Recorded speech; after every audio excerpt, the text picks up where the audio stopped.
Rescuers search for survivors in the rubble after more than 48 hours. Morocco's deadliest earthquake in over 6 decades. So far, nearly 2,500 people have been killed, even more injured by the massive 6.8 magnitude quake. The worst of the devastation is in remote villages in the high Atlas Mountains, where adobe homes could not withstand the force of the quake.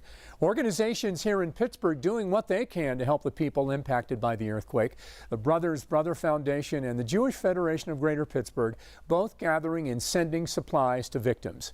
Channel 11's Lauren Tallada has more on how you can help. The Brothers Brother Foundation is just one of the organizations here in Pittsburgh lending a helping hand after a massive earthquake in Morocco.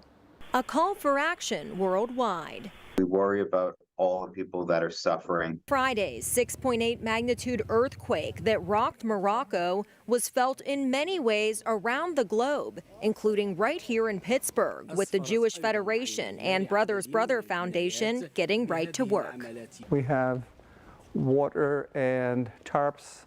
Almost immediately, Brothers Brother started collecting money for victims and worked with international partners to figure out the best ways to support the thousands affected. That support could come in the form of hygiene kits. They send about 100 containers out a year. As well as medical supplies, or even helping to create temporary housing, as they did in Turkey. Fortunately, the death toll here is not as much as it was in Turkey, but the areas that have been affected are in the mountains, as I was mentioning, so just getting there and providing aid is extremely difficult. We want to be there for the long haul with them. Jeff Finkelstein, the CEO of the Greater Pittsburgh chapter of the Jewish Federation, went on a mission trip to Marrakech just a few years ago. He says recognizing some of the hardest hit areas and seeing people gather in the square inspired his organization to start collecting donations online.